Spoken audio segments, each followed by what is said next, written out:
Hello बच्चों, hello hello hello, welcome to Doubtnut पर आप सभी का बहुत बहुत स्वागत है। कैसे हो आप सब? गुड इवनिंग बेटा, गुड इवनिंग। कैसे हो आप सभी? हेलो जी, हेलो, नमस्ते जी, नमस्ते बेटा, नमस्ते। सभी को मेरी आवाज आ रही है? गुड इवनिंग बेटा। हेलो मीठी जी, हेलो गुलफाम, हेलो हेलो गुड्डी जी, हेलो इलिमा नाज, हेलो अंशुल, आकाश। वेरी गुड बेटा, वेरी गुड। आ जाओ जी, आ जाओ। आप सभी का बहुत बहुत स्वागत है। उम्मीद करता हूं आप सभी अपने घरों पर एकदम स्वस्थ हैं, एकदम मस्त हैं। ओके, आ जाइए, आ जाइए, आ जाइए। हेलो जी, हेलो फलक, हेलो रुखसार, हेलो मनीषा, प्रेरणा जी, हेलो तंजिल, ब्यूटी, अलका। आ जाओ प्रियांशु, खुशी, जुनेद, समीर। हेलो जी, हेलो। कैसे हो आप सब? शुभ संध्या बेटा, शुभ संध्या, गुड इवनिंग। कैसे हैं आप सब? आई होप सब एकदम बढ़िया है, एकदम स्वस्थ है, एकदम मस्त है। ओके, तो सबसे पहले तो मुझे बताओ, पिछली क्लास का जो टॉपिक मैंने आपको पढ़ाया था वो समझ में आया आपको? पिछले क्लास में जो टॉपिक मैंने आपको पढ़ाया था वो समझ में आया बेटा? क्लियर है? पिछली क्लास में जो मैंने आपको पढ़ाया था वो एकदम समझ में आया? Okay, good evening, very good बेटा। इस संडे को टेस्ट नहीं है भाई। हाँ जी, आ जाओ जी, आ जाओ। ओके, तो आज हम बात करने वाले इस चैप्टर के नए लेक्चर के बारे में, लेक्चर नंबर 9 के बारे में। पिछले लेक्चर में जितना पढ़ा उससे थोड़ा आगे का हम और पढ़ेंगे, सारी चीजों को जानेंगे और बढ़िया से क्लियर करेंगे। गुड इवनिंग बेटा, good evening, good evening. Okay, सब अपने स्वास्थ्य का ध्यान रखें बेटा, ठीक है, ध्यान रखें। आज हम बात करने वाले इस चैप्टर का लेक्चर नंबर 9। आज हम पढ़ेंगे लेक्चर नंबर 9। हेलो जी, hello hello hello hello hello hello hello, ठीक है। ओके, और हम पढ़ रहे थे प्रकाशिक समावयवता। प्रकाशिक समावयवता के अंदर आज हम क्या देखने वाले हैं? तो बेटा आज हम बात करेंगे प्रकाशिक समावयवता के अंदर कि यार ये जो प्रकाशिक समावयवी होते हैं इनका प्रतिबिंब समावयवी नहीं, प्रकाशिक समावयवियों की गणना कैसे की जाती है? प्रकाशिक समावयवियों की गणना, समावयवियों की गणना कैसे की जाती है? की गणना। फिर इसमें पढ़ेंगे हम डीएल विन्यास और फिर संरूपण पढ़ेंगे। हाँ जी बेटा, इस संडे को टेस्ट नहीं है, ठीक है। कल कौन जीतेगा? इंडिया जीतेगी भाई। ओके, कमेंट दिखाई दे रहा है बेटा, सबका कमेंट आ रहा है, सबका कमेंट आ रहा है अच्छे से। सब बच्चे बढ़िया से यहां पर देखना, अच्छे से सारी बातें क्लियर करना। सबका कमेंट दिखाई दे रहा है मुझे। ओके ओके, तो अब हम इन चीजों को ढंग से एक बार रिवाइज कर लेते हैं, फिर आगे बढ़ते हैं, ठीक है। ओके, तो सबसे पहले तो यार मैंने आपको क्या क्या पढ़ाया था पिछली क्लास में वो एक बार मैं रिवाइज करवा देता हूं, ठीक। ओके, तो पिछली क्लास में हमारी बात स्टार्ट हुई थी बेटा आरएस विन्यास। हमने आरएस विन्यास पहले देख लिया था। आरएस विन्यास हमने देखने के बाद फिर मैंने आपको पढ़ाया था प्रतिबिंब समावयवी। प्रतिबिंब समावयवी के अंदर मैंने आपको क्या बताया था? यौगिक, प्रकाशिक सक्रिय, यौगिक और उसका अनध्यारोप्य दर्पण प्रतिबिंब एक दूसरे के प्रतिबिंब समावयवी कहलाते हैं, अर्थात एनेंटियोमर कहलाते हैं। यौगिक और उसका अनध्यारोप्य दर्पण प्रतिबिंब एक दूसरे के प्रतिबिंब समावयवी कहलाते हैं। वो दोनों का जोड़ा क्या कहलाता है? प्रतिबिंब समावयवी कहलाता है। क्या मेरी बात क्लियर हो गई? ठीक है, क्या ये मेरी बात क्लियर हो गई? वंदना जी, इसमें क्या पूछना है बेटा आपको आंसर? ठीक है, समूहों के हिसाब से अंकन कर दो उनको, ठीक है। ओके, हाँ जी। एल्कीन जीआई शो करते हैं? नहीं करते? क्या करते? तो पढ़ाया तो है मैंने आपको, ठीक। ओके, अब उसके बाद फिर मैंने आपको ये बताया था कि यार हमने प्रतिबिंब समावयवी देखा। प्रतिबिंब के बाद मैंने आपको पढ़ाया विवरिम समावयवी। विवरिम समावयवी वे त्रिविम समावयवी जो एक दूसरे के कुछ नहीं लगते, एक दूसरे के मिरर इमेज नहीं होते हैं, वो कहलाते हैं आपके विवरिम, ठीक है। विवरिम समावयवी बहुत ही सिंपल है, जिनके एक दूसरे के मिरर इमेज ना हो, जो एक दूसरे के मिरर इमेज ना हो, त्रिविम समावयवी हो, क्या कहलाएंगे? विवरिम समावयवी कहलाते हैं। और विवरिम समावयवों को हम सेपरेट कर सकते हैं, जबकि एनेंटियोमर को हम सेपरेट नहीं कर सकते। फिर उसके बाद अगला टॉपिक मैंने पढ़ाया, यार गर्मी लग रही है ऐसी। हाँ जी, फिर उसके बाद हम बात करें, फिर उसके बाद मैंने आपको पढ़ाया था मीजो कंपाउंड। मीजो कंपाउंड ऐसा कंपाउंड जिसमें सिमेट्री हो और उसका कोई दूसरा समावयवी प्रकाशिक समावयवता दर्शाता हो, तो हम जो पहले वाला कंपाउंड है उसको मीजो कंपाउंड कहते हैं, ठीक है। मीजो कंपाउंड प्रकाशिक निष्क्रिय होता है, आंतरिक प्रतिकार के कारण, इंटरनल कंपनसेशन की वजह से मीजो कंपाउंड क्या होता है बेटा, प्रकाशिक निष्क्रिय होता है, ऑप्टिकली इनएक्टिव होता है, क्योंकि आधा भाग घड़ी की दिशा में घूम रहा होता है तो दूसरा घड़ी की विपरीत दिशा में समतल ध्रुवित प्रकाश के तल को घुमा रहा होता है, तो नेट रोटेशन 0 हो जाएगा। फिर अगली बात मैंने आपको बताई रेशमिक मिश्रण। रेशमिक मिश्रण क्या होता है, यौगिक और उसके दर्पण प्रतिबिंब का सममोलर मिश्रण। अगर दोनों एक ही विलयन में उपस्थित है तो यह सममोलर मिश्रण क्या कहलाएगा, रेशमिक मिश्रण कहलाएगा। या डी और एल का सममोलर मिश्रण क्या कहलाएगा, रेशमिक मिश्रण कहलाएगा। क्या ये सारी बातें यहां पर क्लियर हो जाएगी, हाँ या ना? वेरी गुड बेटा, वेरी गुड। हाँ जी, समझ में आ रहा है सबको? इतना हमने क्लियर कर लिया था। अब थोड़ा सा आगे बढ़ते हैं, अब कल से आगे बढ़ते हैं। तो ये था हमारा कल का टॉपिक। अब आज हम बात करेंगे बेटा प्रतिबिंब समावयवियों की गणना कैसे की जाती है। तो हेडिंग डाल लो यहां पर, प्रतिबिंब समावयवियों की गणना, सॉरी प्रकाशिक समावयवियों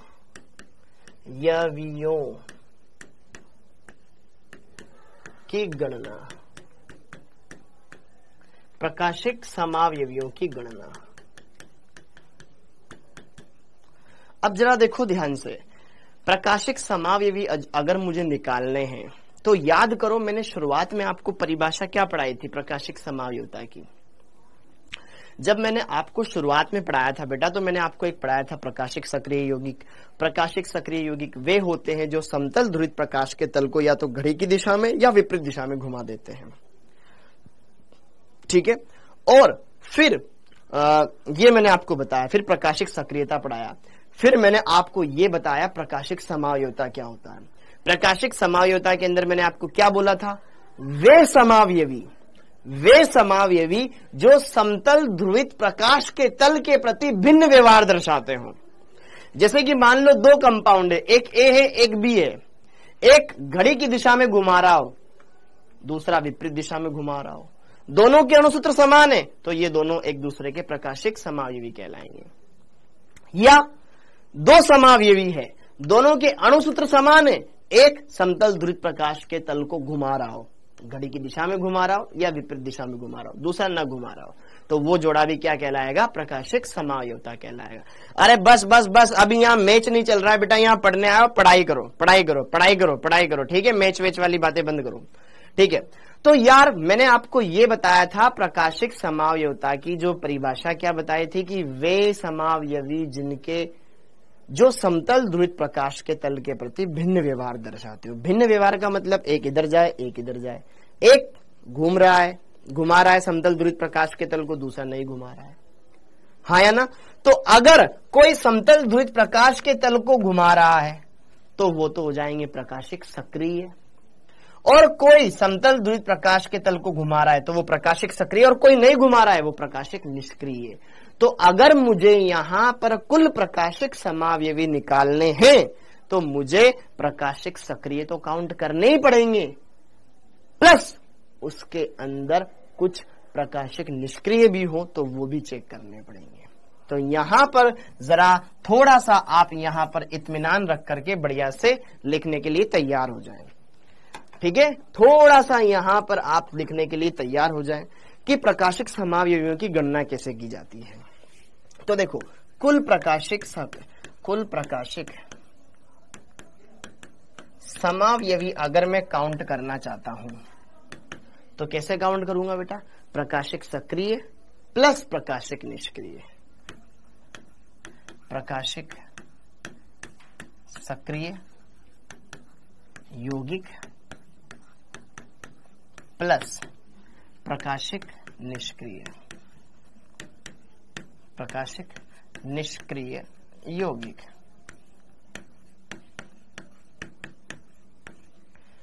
तो अगर मैं कुल ऑप्टिकल आइसोमर काउंट करना चाहता हूं तो मैं क्या करूंगा, उसमें ऑप्टिकली एक्टिव आइसोमर कितने हैं प्लस ऑप्टिकली इनएक्टिव कितने हैं, वही तो मीजो था, हाँ या ना? क्योंकि अगर कोई समावयवी है जिसमें सममितता है और उसका दूसरा रूप प्रकाशिक समावयविता दर्शा रहा है तो इस वाले रूप को हम मीजो बोलते थे। याद करो पिछले लेक्चर में ही मैंने आपको पढ़ाया था।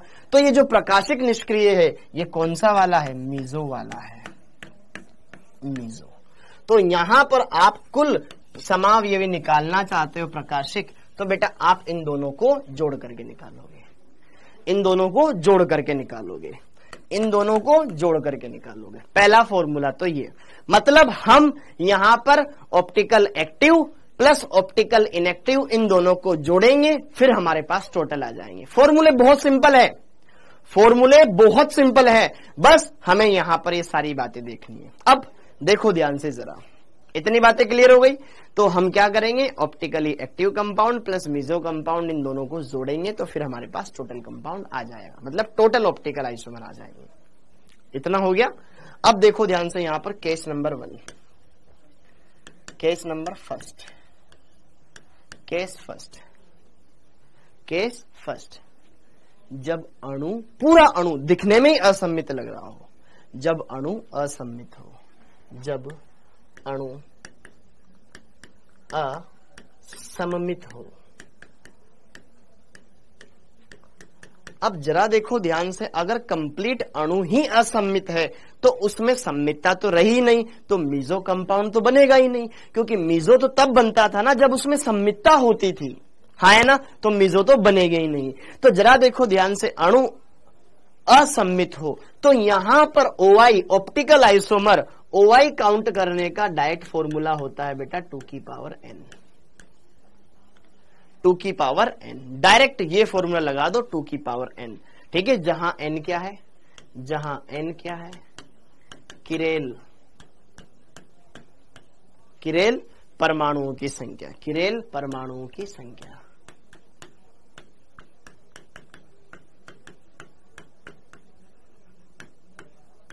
डायरेक्ट ये फॉर्मूला लगा दो, आंसर आपका निकल करके आ जाएगा। समझ में आया? जैसे कि देखो उदाहरण,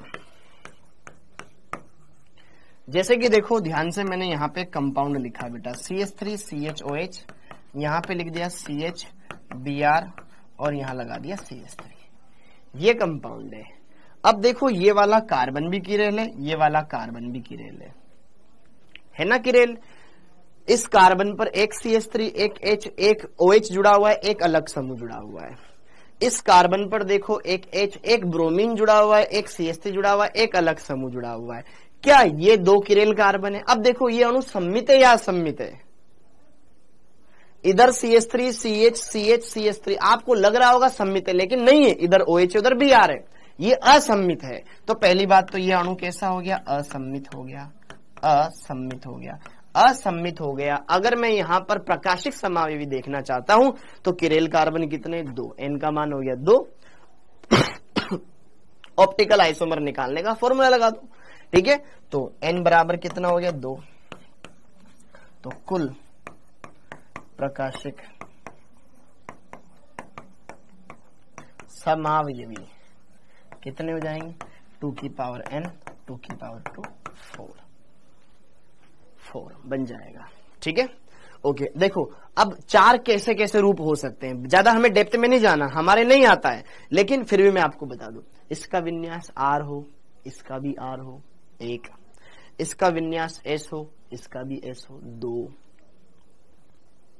इसका S हो, इसका R हो, इसका R हो, इसका S हो गए ना 4।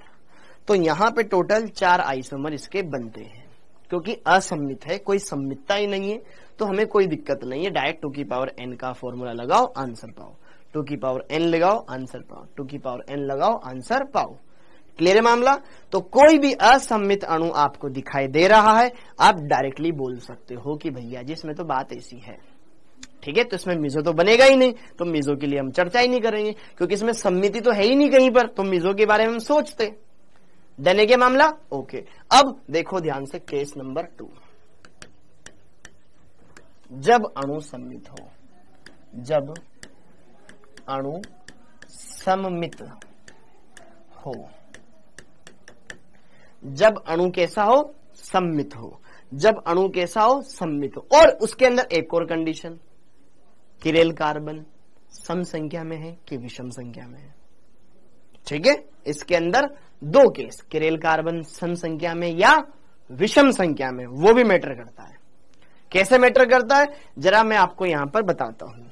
हाँ जी, जब n सम हो, जब n सम हो।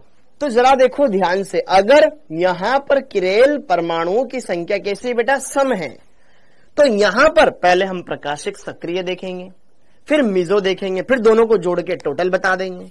तो जरा देखो ध्यान से, यहां पर प्रकाशिक सक्रिय कितने बनेंगे, इसका फॉर्मूला होता है, ये फॉर्मूले हैं, प्रकाशिक सक्रिय यौगिक,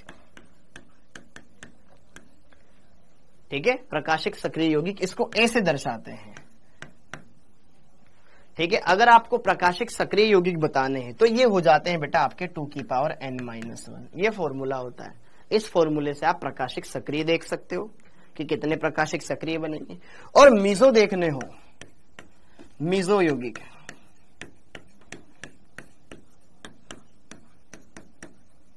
इसको स्मॉल m से दर्शाते हैं, ये होता है 2 की पावर n/2-1, ठीक है, ये फॉर्मूला। तो कुल प्रकाशिक समावयवी, कुल प्रकाशिक समावयवी कितना हो जाएगा, A+M,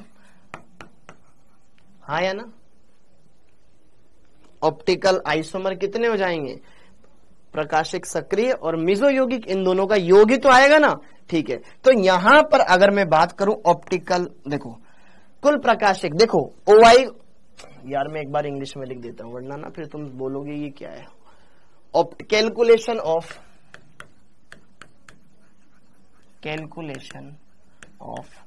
ऑप्टिकल आइसोमर्स, ठीक है। तो OI हम किसकी गणना कर रहे हैं, OI की गणना कर रहे हैं, ठीक है। OI का मतलब क्या है, ऑप्टिकल आइसोमर की गणना कर रहे हैं, ठीक है। तो यहां पर कुल प्रकाशिक समावयवी, तो ऑप्टिकल आइसोमर कितने बन जाएंगे, A का मान 2 की पावर n-1 प्लस M का मान 2 की पावर n/2-1, ये फॉर्मूला लगा दो। और ध्यान से देखो बेटा, ये वही फॉर्मूला है जो ज्यामितीय समावयवता जब हमने पढ़ी थी, और जब n का मान सम होता था तो यही आता था। यहां पर 2 की पावर n-1 प्लस 2 की पावर p-1 होता था, और जब n सम होता था तो p बराबर n/2 रखते थे। तो वही फॉर्मूला है, ये कुछ नया नहीं है। तो इस फॉर्मूले में आप मान रख दो, अगर n सम संख्या है, अणु सम्मित है, तो ये लगा दो, असम्मित है तो कोई देखना ही नहीं है समय के विषय में, ठीक है। अब जैसे कि देखो ध्यान से, इधर स्पेस बच रहा है, इधर एग्जाम्पल करवा देता हूं। उदाहरण एकदम मक्खन है, फॉर्मूला देखो, आंसर पाओ, ठीक। अब जैसे कि यही कंपाउंड ऐसा हो,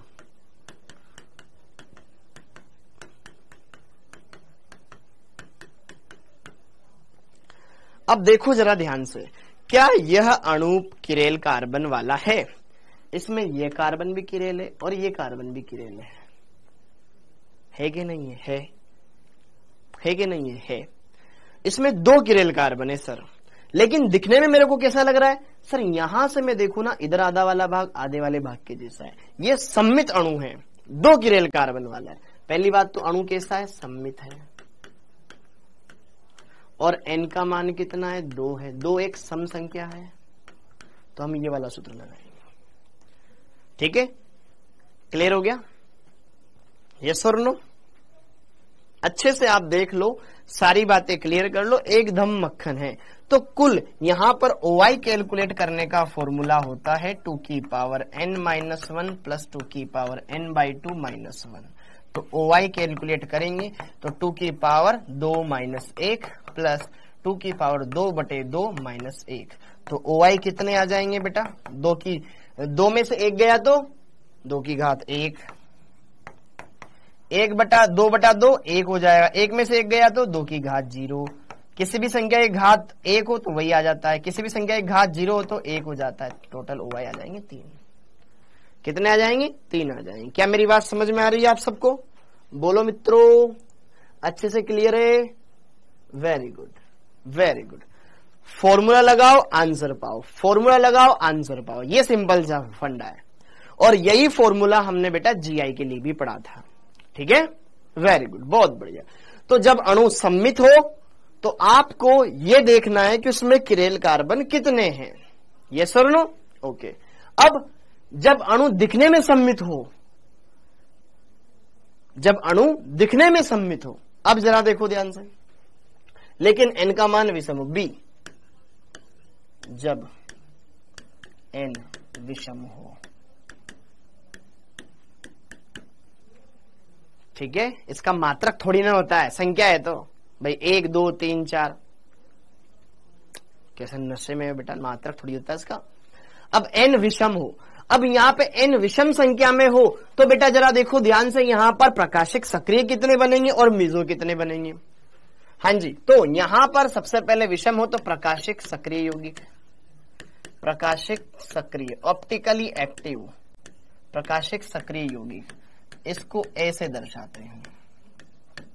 इसको ज्ञात करने का जो फॉर्मूला बताया वो ये होता है 2 की पावर n माइनस 1 प्लस 2 की पावर n माइनस 1 बटे 2, ये फॉर्मूला होता है इसका, अगर आप ऑप्टिकल एक्टिव कंपाउंड निकालना चाहते हो तो।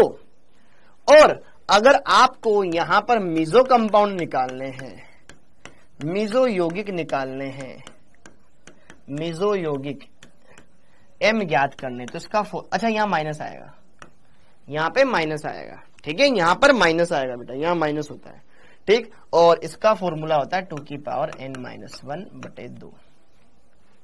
हाँ जी, ठीक है, माइनस मंजीत। हाँ जी, क्लियर हो गया?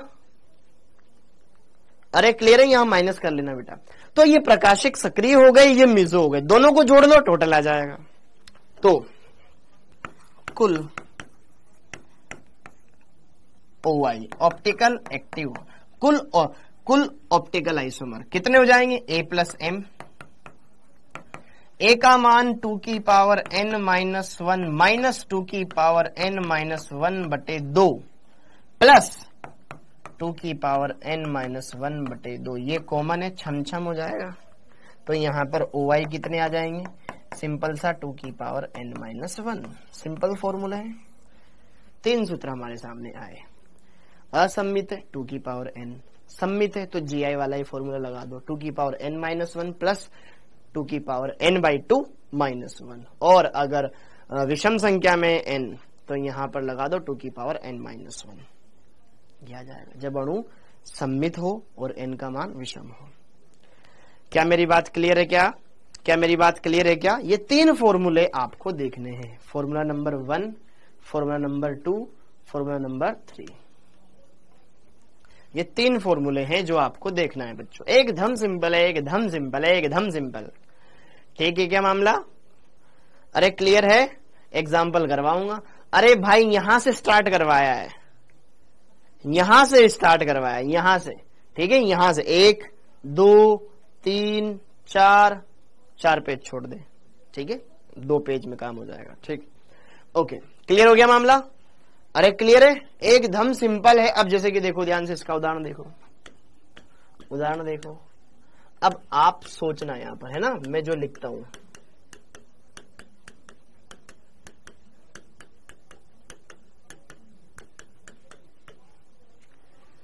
इसमें जरा देखो ध्यान से, क्या ये सम्मित कंपाउंड है? बोलो, क्या ये सम्मित कंपाउंड है? अच्छा, इसमें बताओ किरेल कार्बन कितने हैं, इसमें बताओ किरेल कार्बन कितने हैं?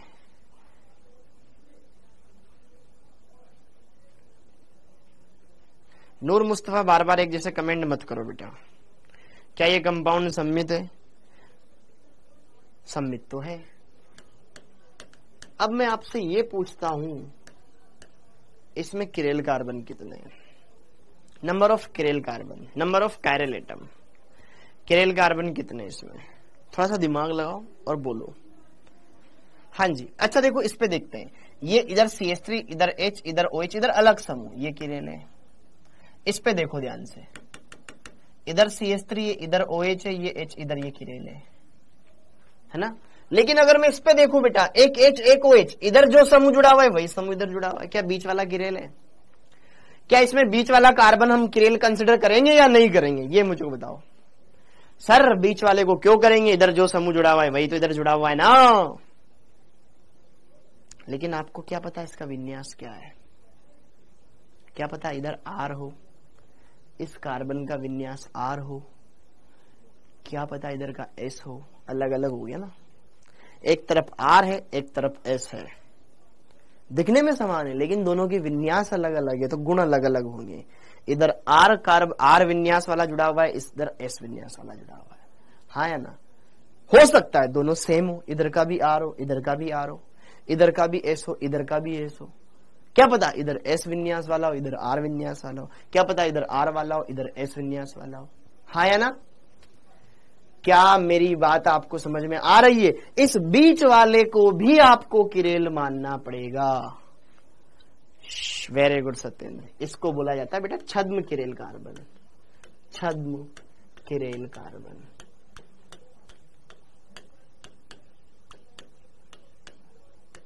ठीक है, जो जस्ट बीच वाला होता है ना वो छद्म किरेल कार्बन। क्यों? क्योंकि यार इधर वाला का विन्यास इधर वाले का विन्यास कुछ भी हो सकता है ना, गद्दारी कर बे, यही वाला बात है। सम्मित कैसे हुआ? अरे मेरे भाई, इसके इधर जैसा समूह है वैसा इधर है ना, सम्मित नहीं दिख रहा तेरे को ये? तो जरा देखो ध्यान से, n बराबर कितना कंसिडर करेंगे? 3। n बराबर 3 होगा। n बराबर 3, 3 एक कैसी संख्या है? विषम संख्या है। अब आपसे इसमें पूछ ले कि बताओ इस कंपाउंड के कितने प्रकाशिक सक्रिय यौगिक बनेंगे। तो सबसे पहले प्रकाशिक सक्रिय यौगिक ज्ञात कर लो, प्रकाशिक सक्रिय यौगिक ज्ञात कर लो। प्रकाशिक सक्रिय यौगिक कितने बनेंगे भैया? प्रकाशिक सक्रिय यौगिक कितने बनेंगे? फॉर्मूला है ना 2 की पावर n माइनस 1 माइनस 2 की पावर n माइनस 1 बटे 2, ये सूत्र है। तो n का मान 3 रख दो, 3 माइनस 1 माइनस 3 माइनस 1 बटे 2। डाइट कर दो क्या बच्चों? यहाँ पे हो जाएगा 2 की घात 2, 2 की घात 2 का मतलब 4। ठीक है, यहाँ पे 3 में से 1 गया 2, 2 बटे 2 कितना हो जाएगा? 1, 2 की घात 1 मतलब 2 ऑप्टिकल आ जाएंगे। ठीक है, 2 आ जाएगा इसका मान। सम्मित है तो प्रकाशिक समायोजकता क्यों दिखा रहा है? वेरी गुड बेटा, आपको दिखने में सम्मित, ये 2D डायग्राम है मेरे भाई, ये 2D डायग्राम है, ये हमें दिखने में सम्मित लग रहा है ना, लेकिन वास्तव में तुझे क्या पता इसका विन्यास क्या है, इसका क्या है, इसका क्या है। ठीक है, यहां पर प्रकाशिक सक्रिय कितने हो जाएंगे? 2, और मीजो यौगिक कितने हो जाएंगे? मीजो यौगिक कितने हो जाएंगे? 2, 2 की पावर n माइनस 1 बटे 2। इसका आंसर भी कितना आया था? टोटल काउंट करोगे 4। अरे मेरे भाई 0 कैसे होगा? पावर 2 में 2 बटे 2 कितना होता है? 1, 2 की घात 1 कितना होता है? 2, पावर 0 होगा। निकिता जी बेटा गणित कमजोर है आपकी, मुझे लगा मेरी कमजोर है। ठीक है, m का मान 2 आ गया, तो कुल OI कितने हो जाएंगे? 2 A प्लस M, 2 प्लस 2 4। बस ऐसे क्वेश्चन आते हैं आपके, एकदम सिंपल है, एकदम मक्खन, एकदम क्लियर है, एकदम आराम से कर सकते हो।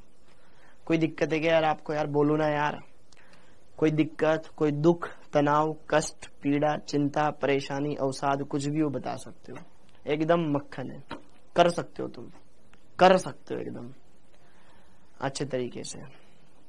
बोलो जी बोलो, हो जाएगा। 3 फॉर्मूले हैं, तीनों फॉर्मूलों को लगाना है और काम बनाना है। हमारा तो काम बनने से मतलब है बस। ठीक है क्या मामला? अरे क्लियर है क्या? बोलो ना यार, बोलते काहे नहीं? इजी है। Okay, very good, clear. Okay, तो आप इस तरीके से कोई भी क्वेश्चन आ जाए कर सकते हो। ओके, ये क्लियर हो गया। तो ये थे बेटा यहां पर आपके प्रकाशिक समायोजकता पर आधारित प्रश्न, जो कि बहुत ही तुच्छ तुच्छ प्रश्न थे। आप इनको देख करके डरे नहीं। ठीक है, अब जैसे कि देखो ध्यान से, एक क्वेश्चन और लिखते हैं। निम्न यौगिक को के कुल प्रकाशिक समावयवियों की संख्या होगी। ठीक है, आपको क्या देखना है यहां पर, निम्न यौगिकों में आपको टोटल ऑप्टिकल आइसोमर काउंट करने हैं। ठीक है, पहला कंपाउंड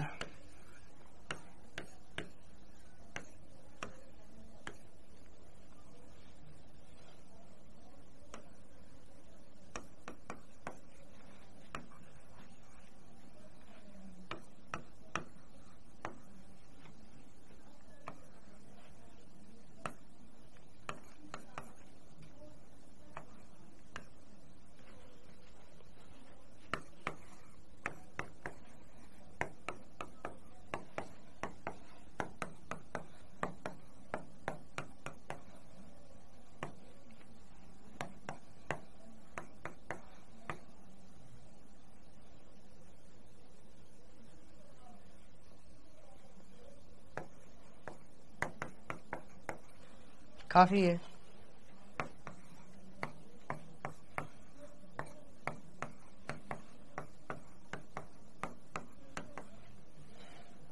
हाँ जी, अब ये 4 कंपाउंड कर लो बढ़िया से अच्छे से। हाँ डायरेक्ट, अगर देखो डायरेक्ट देखो, अगर तुझे सिर्फ डायरेक्ट ये बोल दिया जाए कुल प्रकाशिक ज्ञात करो, तो फिर डायरेक्ट वाला फॉर्मूला लगा लो ना मेरे भाई। ठीक है, ये डायरेक्ट लगा लो, कोई दिक्कत नहीं। लेकिन अगर तुम में से ये पूछ लिया जाए क्वेश्चन में, भाई कितने प्रकाशिक सक्रिय, कितने मेजो कंपाउंड है, तो भाई पर मेजो प्रकाशिक सक्रिय इससे निकलते हैं, मेजो इससे निकलते हैं। ठीक है मंजीत, ओके, डायरेक्ट फॉर्मूला लगा सकते हो। ये 4 क्वेश्चन आपके लिए होमवर्क, ये चारों के चारों आप घर से करना। हाँ जी, ओके। अब जरा देखो ध्यान से, यहां पर मैं आपको एक बात बता देता हूं। पहली बात, ये कंपाउंड सम्मित है या असम्मित है? ये कंपाउंड सम्मित है या असम्मित है? पहले ये बताओ, ये कंपाउंड सम्मित है या असम्मित है? बस इतना बोल दो। कहां से पढ़ा रहे हो? दिमाग में से पढ़ा रहा हूं। ये कंपाउंड सम्मित है या असम्मित है?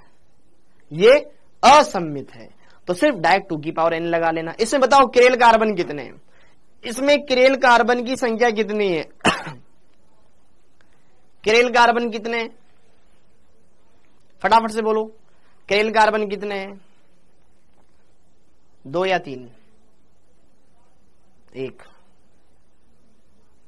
2, 3। अब तुम्हें किरेल कार्बन देखना नहीं आ रहा, इस पे डाउट करो। यहां भी CH3, यहां भी CH3 नहीं है, इस पे डाउट करो। इधर अलग समूह, इधर अलग समूह, इधर अलग समूह। ठीक है, ये वाला किरेल है।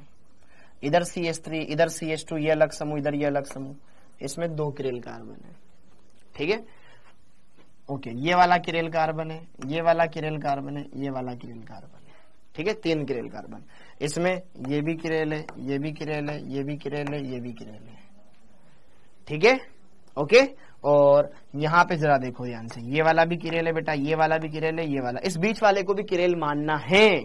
ठीक है, क्योंकि इस तरफ भी किरेल कार्बन है, उस तरफ भी किरेल कार्बन है, तो उसको मानना पड़ेगा। क्यों मानना पड़ेगा? क्योंकि आपको नहीं पता इसका विन्यास आ रहे या ऐसे। अगर आ रहे और उधर ऐसे, तो फिर बीच वाला किरेल हो गया ना।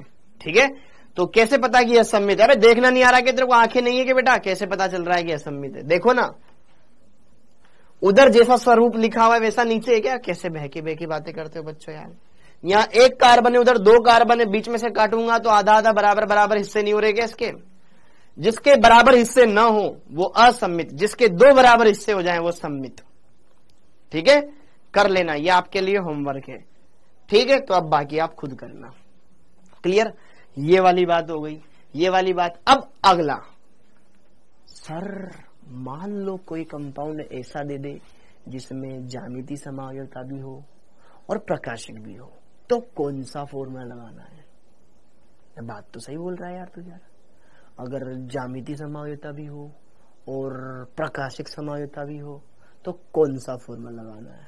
हाँ जी, तो आओ जरा उसके बारे में बात करें। ठीक है, अब हम बात करेंगे कुल त्रिविम समावयवियों की संख्या ज्ञात करना। कुल त्रिविम समावयवियों की गणना।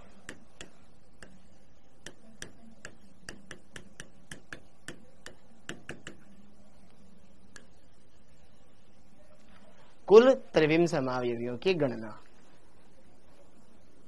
कुल त्रिविम समावयवियों की गणना मतलब OI plus GI। OI plus GI। Optical भी शो कर रहा हूं, ज्योमेट्रिकल भी शो कर रहा हूं, हो सकता है ऐसे बहुत सारे कंपाउंड है मार्केट में। ठीक है, देखो ध्यान से, केस नंबर फर्स्ट वही बात, जब अणु, और आपके सिंपल आते हैं बेटा, जब अणु असम्मित हो, असम्मित हो, बस यही आप ध्यान रख लेना, काम हो जाएगा। जब अणु असम्मित हो, जब अणु कैसा हो, असम्मित हो, अनसिमेट्रिकल हो, तो आप देखो GI में जो फॉर्मूला पढ़ा था 2 की पावर n, OI में भी वही पढ़ा था, तो किसी भी एक फॉर्मूले से लगा लो, आंसर आ जाएगा। ठीक है, तो यहां पर कुल त्रिविम समावयवी, त्रिविम समावयवी ज्ञात करने का फॉर्मूला हो जाएगा 2 की पावर n, जहां n क्या हो जाएगा बेटा, जहां n, अब n क्या बोल देता हूं मैं, त्रिविम केंद्रों की संख्या, क्योंकि वहां तो डबल बॉन्ड होता था ना, तो और प्रकाशक में किरेल कार्बन होता, तो यहां बोल दो।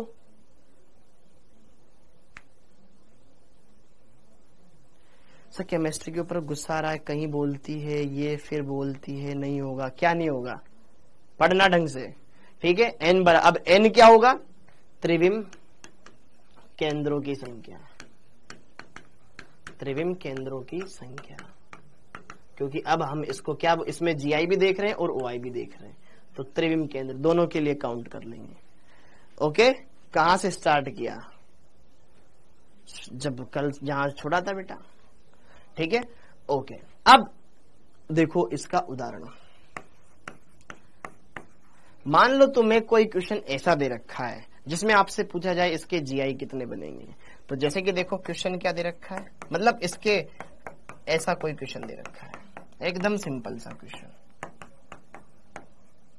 के कुल त्रिविम समावयवी, त्रिविम समावयवी होंगे, इसके कुल कितने त्रिविम समावयवी होंगे। हाँ जी, हाँ जी, अब जरा बताओ यहां पर क्या होगा बेटा,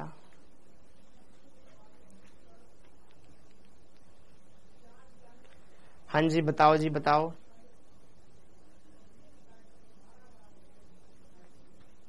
देखो ये जो कंपाउंड है, इस कंपाउंड में एक डबल बॉन्ड भी है और एक किरेल कार्बन भी है, इस कंपाउंड में एक डबल बॉन्ड भी है और एक किरेल कार्बन भी है, तो क्या यहां पर बेटा पहली बात तो ये असम्मित कंपाउंड, इसको मैं दर्जा दे दूं क्या, पहली बात तो ये एक असम्मित कंपाउंड है, असम्मित। अरे इसके 2 बराबर भाग नहीं है ना यार, इधर आधे भाग में कुछ और लिखा हुआ है, आधे भाग में कुछ और लिखा हुआ है, ये सम्मित नहीं है। डायरेक्ट 2 की पावर n फॉर्मूला लगा दो, ये एक पूरा किरेल, ये एक पूरा का पूरा त्रिविम केंद्र और एक यहां पर ये, टोटल त्रिविम केंद्र कितने हो गए, 2, तो 2 की पावर n 4 आंसर आ जाएगा इसका। बहुत ही सिंपल आते हैं बेटा आपके। ठीक है, यहां पर अगर मैं बात करूं, ठीक है, n बराबर कितना हो जाएगा 2, तो कुल त्रिविम समावयवी,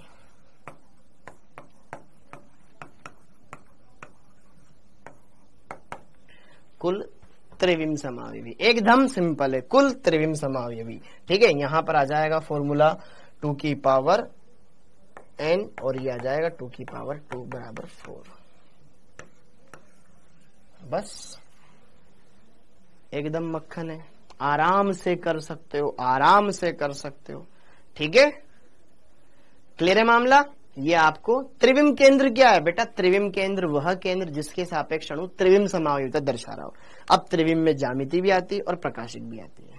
ठीक है, तो GI कब दर्शाते थे बेटा, इस डबल बॉन्ड के लोग GI कब दर्शाते थे, जब कार्बन, द्विबंधित कार्बन से 2 अलग अलग समूह जुड़े हो, इधर CH3 है, इधर H है, इधर H है, इधर अलग समूह, डबल सिस ट्रांस दोनों बनाए जा सकते हैं ना इसके, और यहां पर RS बनाए जा सकते हैं। एकदम सिंपल हो जाएगा, करवाएंगे, चिंता मत कर, प्रीवियस ईयर भी करवाएंगे। एकदम सिंपल क्वेश्चन है बेटा, एकदम मक्खन है, कोई घबराने की जरूरत नहीं है, बस आपको कंपाउंड्स को देखने के लिए सारी बातें करनी है।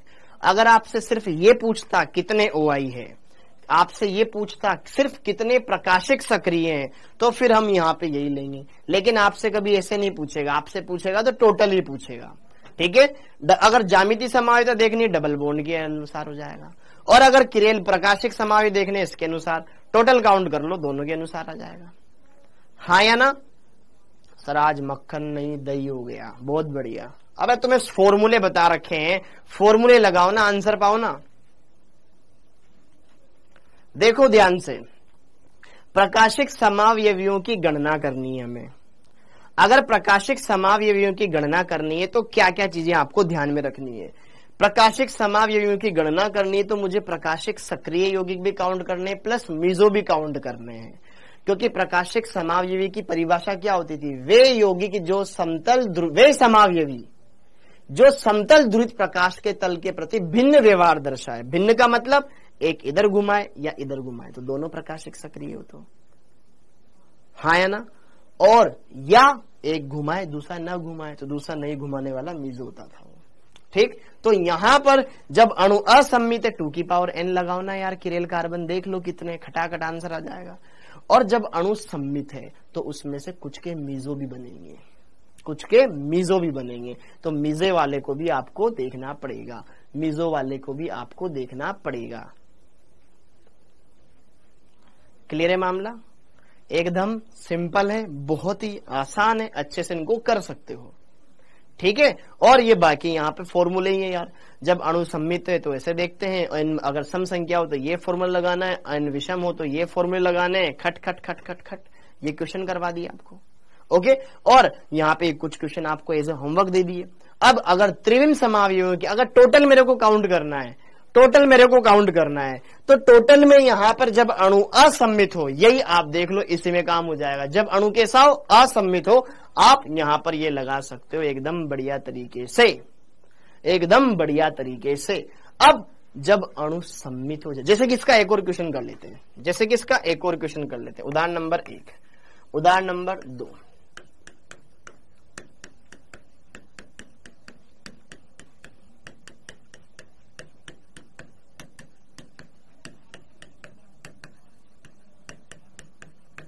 अब देखो, क्या ये अणु सम्मित है या असम्मित है?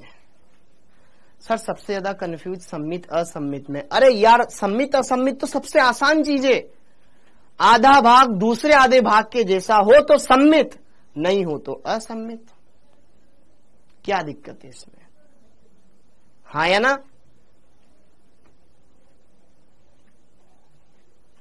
n बराबर 2 कैसे आया बेटा? एक तो यह पूरा का पूरा डबल बॉन्ड जीआई शो कर रहा है ना, डबल बॉन्ड, इस डबल बॉन्ड के अलोंग जीआई शो हो रही है, और एक यहाँ पे ये किरेल कार्बन, तो 2 हो गए ना। याद कर जीआई में पुराना पढ़, पहले दिवाली की छुट्टियों में सब भूल गया, दिवाली से पहले जब ज्यामिति समावेश पढ़ाया था उसमें बताया था ना। ठीक है, ऐसे। ओके, अब यहाँ पे जरा देखो ध्यान से, ये अणु कैसा है? दिखने में पता चल रहा है भैया ये असम्मित है यार, असम्मित है। ये वाला कार्बन भी किरेल है, ये वाला भी किरेल है। और देखो ध्यान से, इस कार्बन से एक एच जुड़ा हुआ है, एक अलग समूह जुड़ा हुआ है, इस कार्बन से एक एच जुड़ा हुआ है, एक अलग समूह जुड़ा हुआ है। ये डबल बॉन्ड जीआई शो करेगा और ये डबल बॉन्ड भी जीआई शो करेगा। पुराना पढ़ो, फिर याद आएगा आपको सारा। ठीक है, तो एन का मान कितने हो गए? एन का मान हो गया टोटल 4, एन का मान हो गया टोटल 4, एन का मान हो गया टोटल 4। तो यहां पर कुल त्रिविम समावयवी कितने बनेंगे? कुल त्रिविम समावयवी 2 की पावर 4, 2 की पावर 4 बराबर बोले तो कितना होता है? 16। हाँ जी, अगला क्वेश्चन, ग्लूकोज के कितने त्रिविम समावयवी संभव है? ग्लूकोज के कितने त्रिविम समावयवी संभव है, समावयवी होंगे? अगर मैं बात करूं बेटा ग्लूकोज, अब ग्लूकोज की मैं बात करूं, ग्लूकोज की मैं बात करूं, ग्लूकोज की मैं बात करूं तो ग्लूकोज का स्ट्रक्चर कैसा होता है? ऊपर ही ऊपर होता है CHO, फिर बीच में होते हैं यहां पर 4, नीचे नीचे होता है CH2OH, इधर होता है OH H OH H H OH और OH H। ये है आपका ग्लूकोज। अब पहली बात आप मुझे बताओ, ये सम्मित है या असम्मित? पहली बात, आपको ग्लूकोज की संरचना मैंने बना के दे दी बेटा, 2 की घात 4 16 होता है। हाँ जी, जरा देखो ध्यान से यहां पर, ये सम्मित है या असम्मित? देखो इसको, ये सम्मित है या असम्मित? ये असम्मित है। ऊपर एल्डिहाइड है, नीचे CH2OH है। ये सर कंपाउंड दिखने में असम्मित है। सम्मित किसको लग रहा है? ये सम्मित है ही नहीं, इसका ऊपर अलग है ग्रुप, नीचे ग्रुप अलग है, ये असम्मित है। तो सिर्फ 2 की पावर n लगा के काम हो जाएगा। ये असम्मित है, असम्मित है। ठीक है, ओके, असम्मित है। अब जरा देखो ध्यान से, असम्मित है तो फॉर्मूला क्या लगेगा? 2 की पावर n। अब किरेल कार्बन कितने हैं? ये 1 chiral, 2 chiral, 3 chiral, 4 carbon chiral है भैया। इसमें 4 किरेल कार्बन है, 4 किरेल कार्बन है तो 2 की पावर 4 लगा के 16 आंसर आ जाएगा। हाँ है ना, एकदम सिंपल क्वेश्चन है बेटा। बोलो यार, डीएल विन्यास क्या होता है? पढ़ेंगे ना, अभी पढ़ाऊंगा ना, क्यों पूछ रहा पहले? ठीक, तो यहां पर अगर हम बात करें कुल त्रिविम समावयवी, कितना हो जाएगा? 2 की पावर n, 2 की पावर 4 16, टोटल 16 हो जाएंगे। एकदम सिंपल है, एकदम क्लियर है, आराम से आप देख सकते हो, अच्छे से कर सकते हो, कोई इतना लोड नहीं मत लो दिमाग पे ना, आराम से हो जाएगा। ठीक, ओके, ये क्लियर है मामला, एकदम सिंपल है क्या? अब आगे देखो ध्यान से, क्लियर हो गया? अरे बोलो, ठीक है। अब आगे देखते हैं, अब आगे बढ़ते हैं। ये वाला कंपाउंड भी हो गए, और जरा देखो ध्यान से, अगर जब अणु सम्मित हो और उसमें आपके प्रकाशक भी हो, त्रिविम भी हो, है ना, जब अणु सम्मित है, प्रकाशक भी हो और उसमें ज्यामिति समायोजता भी हो, तो कौन सा फॉर्मूला लगाना है? एकदम ये भी सिंपल है बेटा, बस आप अच्छे से सारी बातों को समझना, अच्छे से क्लियर करना, सब बन जाएगा। एकदम सिंपल है, एकदम सिंपल है। ठीक है, और अगर आपने इतना भी कर लिया ना, इतना भी कर लिया ना, इसमें तुम्हारा काम हो जाएगा। तुम्हारे ज्यादा वैसे आता नहीं है, इसलिए मैं बोल रहा हूं अच्छे से इनको देख लो, सारी बातें क्लियर कर लो। ठीक, okay, case number 2, case number 2, जब अणु सम्मित हो, जब अणु कैसा हो? सम्मित हो। तो यार जब n की संख्या सम थी तो प्रकाशिक और ज्यामिति समायोजता दोनों में सेम ही तो सूत्र आया था। ठीक है, जब अणु सम्मित हो, और इसमें भी केस 1, जब n सम संख्या हो, सम संख्या हो। यस और नो? ग्लूकोज में GI नहीं है सर, एक भी ऊपर वाला है तो CHO। नहीं पढ़ रहा है तो नहीं पढ़ते हो, पढ़ते नहीं हो तुम।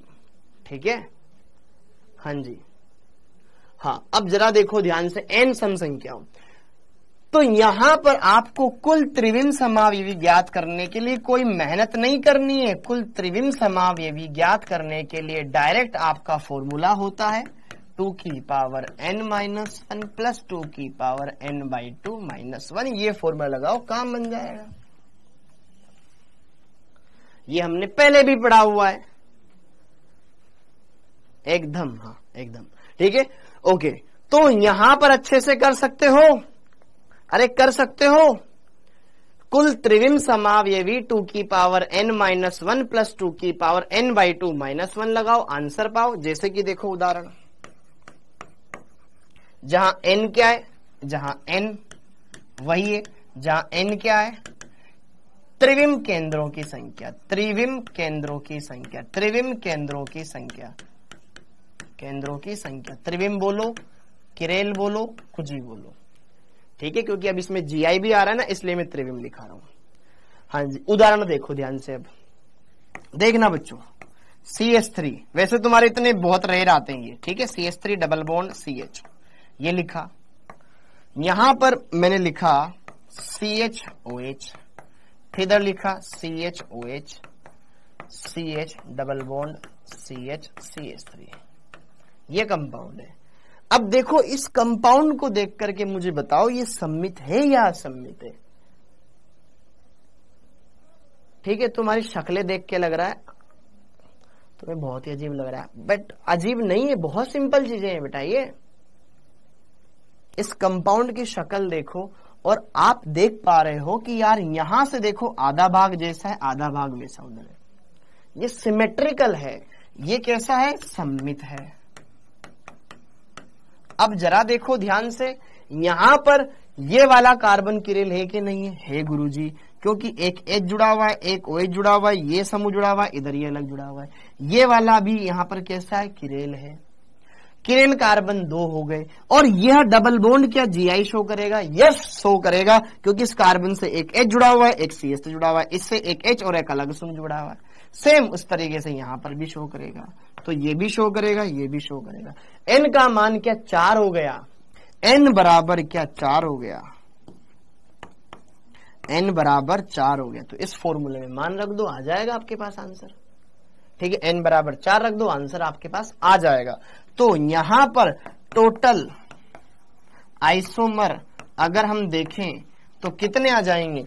2 की पावर N में रख दो 4 - 1 प्लस 2 की घात 4/2 -1। ठीक है, 2 की घात 4 - 1 कितना हो जाएगा? 3। 2 की घात 3 कितना होता है? 8 प्लस 2/2 कितना? 2/4 सॉरी 4/2 कितना हो जाएगा? 2। 2 - 1 कितना हो जाएगा? 10। आंसर आ जाएगा। वेरी गुड बेटा, 10। तो आप आराम से इनको कर पा रहे हो, कोई दिक्कत नहीं होनी चाहिए दिमाग में, कोई लोड नहीं लेने का है, आराम से कर लोगे बेटा। ओके, तो आप डेफिनेटली अच्छे से कर सकते हो, अच्छे से परख सकते हो, अच्छे से निपटा सकते हो। ऐसा नहीं है कि यार ये क्या पढ़ा रहे हैं, ऐसा समझ ही नहीं आ रहा है। कंपाउंड को देखो, फॉर्मूला लगाओ, बस इतना सा टास्क है। सबसे आसान है, इसमें तो तुम्हें ऑर्गेनिक लगाने की भी जरूरत नहीं है। तुम्हें तो बस ये देखना है किरेल क्या है, ज्यामिति समायोजकता दर्शा रही है या नहीं दर्शा रही, खत्म बात। ठीक है क्या मामला? एकदम कुछ पढ़ाई नहीं लग रहा है, मत पढ़ना, तो नहीं होएगा फिर। हाँ जी, तो दिवाली में तो नहीं पढ़े तुम, बोले थे चिल्ला चिल्ला के कि पढ़ लो पढ़ लो पढ़ लो, ज्यामिति समायोजकता पढ़ लो, क्या है सब फॉर्मूला बेस्ड है बेटा। ओके, क्लियर हो गया। अब जब n विषम संख्या हो, इसमें 2 पार्ट है। n विषम संख्या है। अब विषम है तो बीच वाला मिडिल वाला देखो, मिडल वाला कार्बन क्या ज्यामिति समायोजकता दर्श, मिडिल में किरेल कार्बन आ रहा है या द्विबंध आ रहा है, उसका फॉर्मूला लगा दो। ठीक है, जब n विषम संख्या हो। ठीक है, यहां पर मैं एक पॉइंट लिखवाना चाहता हूं, जब एक सममित अणु में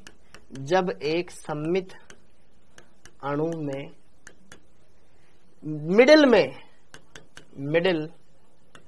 मतलब बीच में जस्ट बीच में, दोनों तरफ से बीच में, जब एक सममित अणु में मिडिल में द्विबंध हो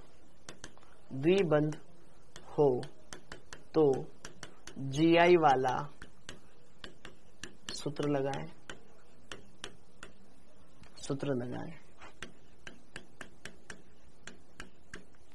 अगर मिडिल में कौन सा है? डबल बॉन्ड, तो GI वाला फॉर्मूला लगा दे। किसके लिए? कुल त्रिविम समावयवी ज्ञात करने, टोटल आइसोमर ज्ञात करने के लिए।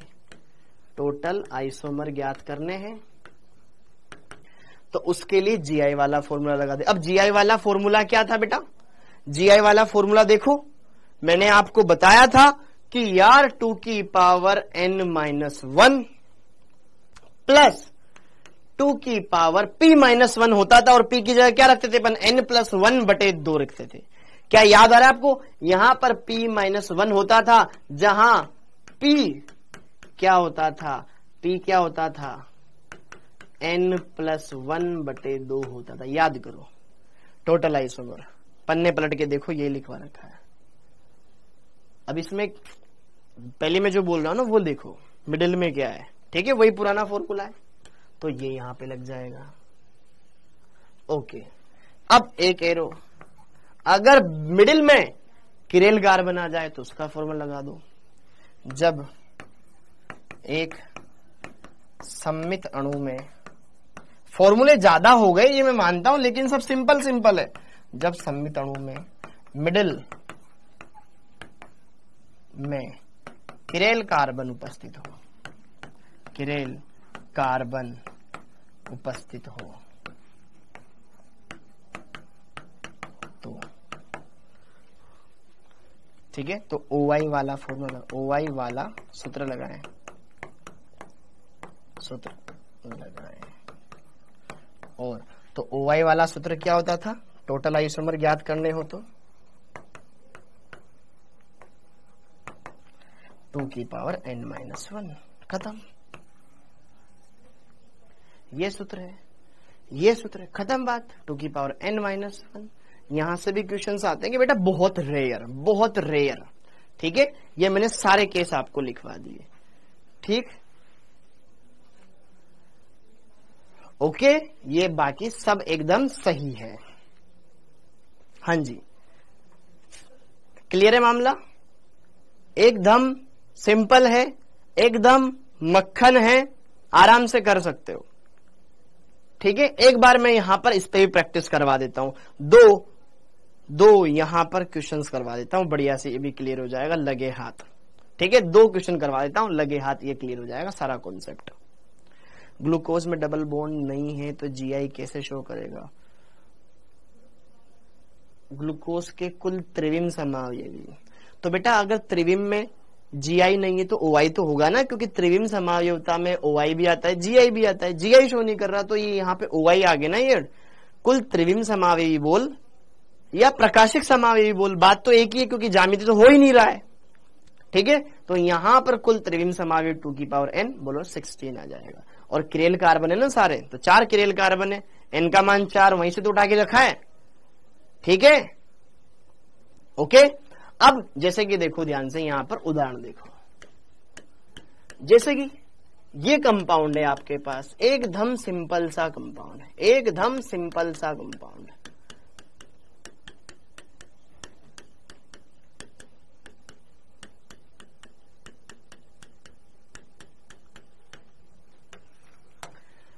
बताओ क्या इसमें सिर्फ ज्यामिति समावयवता है या सिर्फ प्रकाशिक समावयवता है या दोनों है? पहली बात तो ये देखो, बोलो क्या इसमें सिर्फ ज्यामिति समावयवता है या प्रकाशिक है या दोनों है? पहले तो ये देखो कंपाउंड में दोनों है, दोनों है। उससे पहले ये कंपाउंड सिमेट्रिकल है या अनसिमेट्रिकल है? ये कंपाउंड सिमेट्रिकल है या अनसिमेट्रिकल है? ये कंपाउंड सिमेट्रिकल है। ये कंपाउंड कैसा है? सममित है। ये डबल बॉन्ड भी GI शो करेगा, ये भी शो करेगा। अब जरा देखो ध्यान से, ये बीच वाला कार्बन भी किरेल होगा, क्योंकि आपको नहीं पता ये सिस ए के ट्रांस है, ये सिस ए के ट्रांस है, तो इस बीच वाले को किरेल मानना ही पड़ेगा। सम्मित हो गया, ठीक है। n का मान कितना आ गया? टोटल 3 आ गया, क्योंकि ये डबल बॉन्ड भी शो करेगा, ये भी और ये भी। तो यहां पर आप फॉर्मूला क्या लगाएंगे? टोटल आइसोमर काउंट करने का, टोटल आइसोमर काउंट करने का फॉर्मूला। बीच में कौन आया? विषम संख्या में है 3, विषम संख्या में है। बीच में कौन आया? किरेल कार्बन, तो किरेल कार्बन वाला फॉर्मूला लगाओ। क्या लगाएंगे? 2n-1, तो 2^3-1 बोले तो 2^2 बोले तो 4। आंसर आ गया, हाँ या ना? प्रकाशिक तो असम्मित होता है।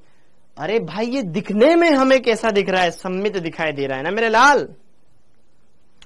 ये जो कार्बन है किरेल है, क्योंकि देख इधर ज्यामिति समावयवता है, तो सिस और ट्रांस दोनों रूप बन सकते हैं।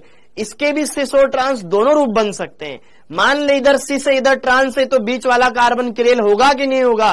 क्यों? क्योंकि इधर अलग विन्यास वाला जुड़ा हुआ है, इधर अलग विन्यास वाला जुड़ा हुआ है। ठीक है, ओके, ये वाला बन गया।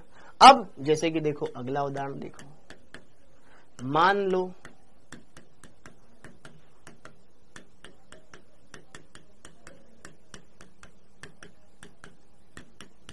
ऐसा आ जाए। अब देखो ये वाला कंपाउंड भी क्या सम्मित है? पहली बात तो ये भी सम्मित, देखो डबल बॉन्ड के इधर भी जैसा समूह वैसा इधर, दिखने में सर ये भी सम्मित है।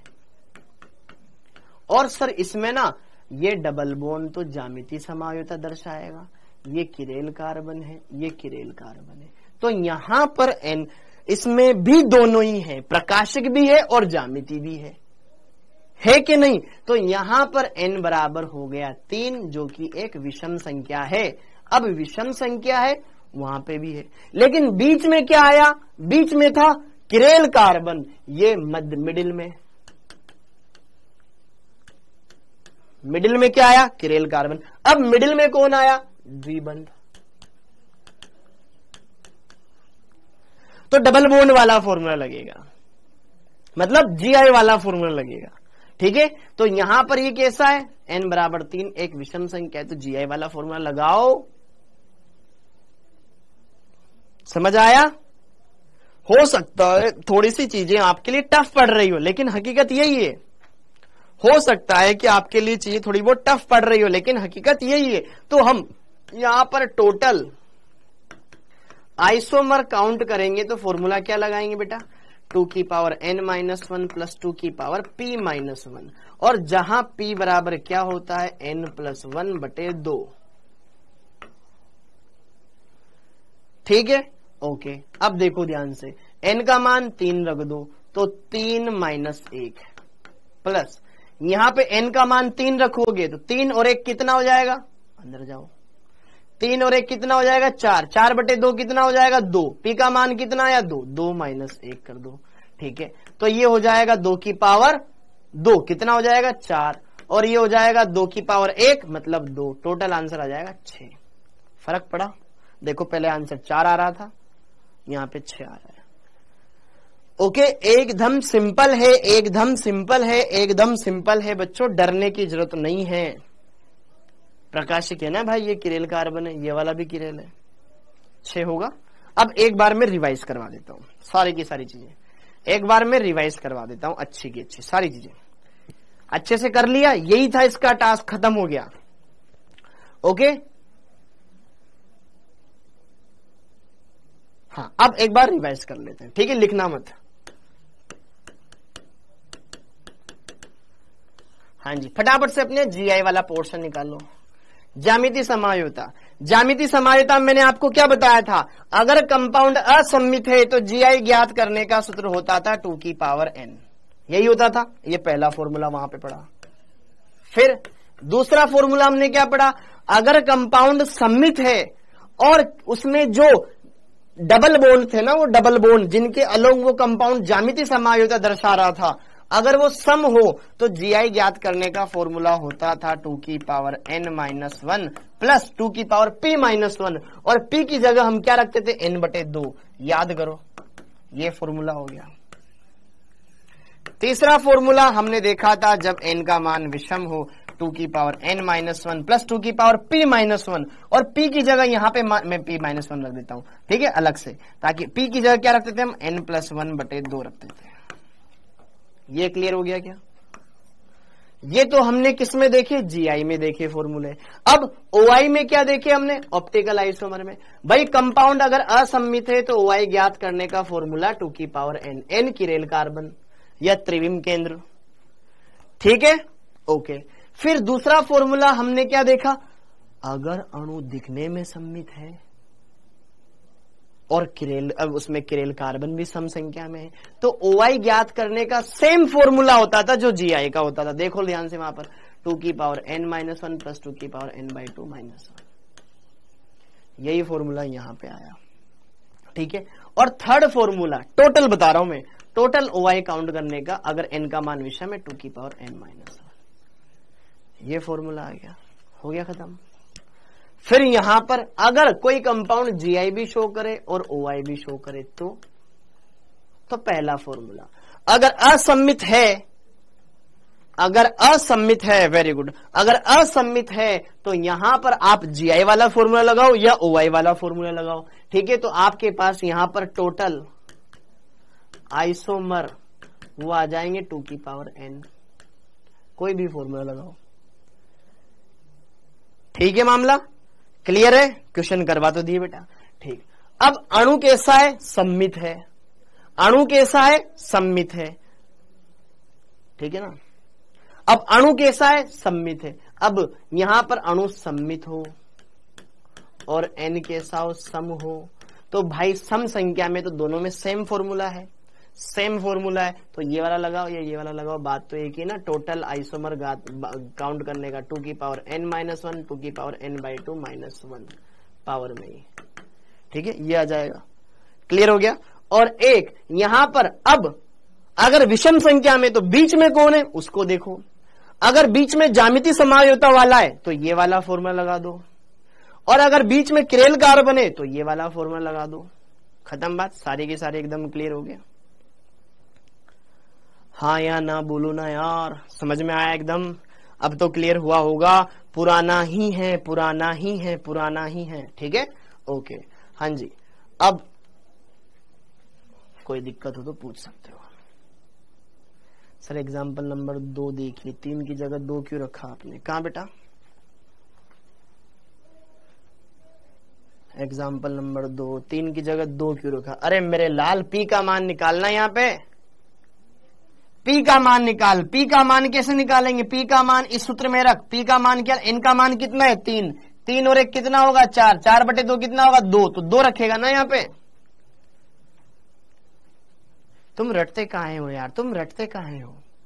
तुम रटते बहुत हो बायोलॉजी वाले, तो समझते नहीं हो चीजों को, रटना ज्यादा चाहते हो। ठीक है, तो हो गया अब मक्खन या दही है अभी भी। ठीक, ओके। और बाकी भी जगह यहां भी सही है बेटा। ठीक है, यहां पे भी कोई दिक्कत नहीं होनी चाहिए, एकदम सिंपल है, एकदम सिंपल है। n = 2 रख दिया। ठीक है, ये वाला आपको करना ही होमवर्क। ओके जी, ठीक है। अब आगे बढ़ते हैं, इस टॉपिक के बाद अब आपके आसान टॉपिक आने वाले हैं। अब सारे टॉपिक आसान है, अभी ये खत्म नहीं हुआ है। ठीक है, ये खत्म नहीं हुआ है बेटा। ओके जी, अब हम बात करेंगे, ये भी हमने देख लिया, हमने प्रकाशिक समावयवियों की भी गणना कर ली, हमने त्रिविम समावयवियों, ज्यामिति समावयवी, सब उसमें आ गए। अब हम पढ़ेंगे कैपिटल डी और कैपिटल एल विन्यास, DL विन्यास। ठीक है, हाँ जी। तो अब हेडिंग डाल लो, फर्जी टॉपिक DL विन्यास। स्मॉल नहीं है, कैपिटल ही लिखना है। कैपिटल डी और कैपिटल एल विन्यास, छोटा सा टॉपिक है, मुश्किल से 5 मिनट। कैपिटल डी और कैपिटल एल विन्यास। तो कैपिटल डी और कैपिटल एल विन्यास कार्बोहाइड्रेटों और एमिनो अम्लों के लिए प्रयुक्त किया जाता है। ठीक है, सबके लिए नहीं, कार्बोहाइड्रेट और किसके लिए? एमिनो अम्लों के लिए इस्तेमाल करते हैं। ठीक है, आपने बायोमोलिक्यूल जीवाणु वाले चैप्टर में भी सुना होगा इनके बारे में, बायोलॉजी में भी सुना होगा। ठीक है, DL विन्यास कार्बोहाइड्रेटों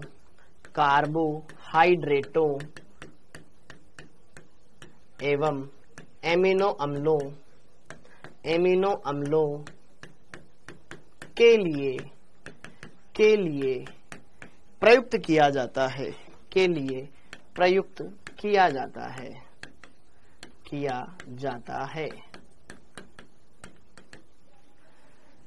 ठीक है, इनके लिए प्रयुक्त करते हैं। अब कार्बोहाइड्रेटों में कैसे करते हैं और एमिनो अम्लों में कैसे करते हैं, इस पर हम बात कर लेते हैं। ठीक है, एकदम सिंपल है। ठीक, कार्बोहाइड्रेटों में DL विन्यास का निर्धारण ग्लिसरैल्डिहाइड के आधार पर किया जाता है। तुम्हारे जीवाणु वाले चैप्टर में काम आएगा। ठीक है, कार्बोहाइड्रेटों में थ्योरी है बेटा, कार्बोहाइड्रेटों में DL विन्यास का निर्धारण ग्लिसरैल्डिहाइड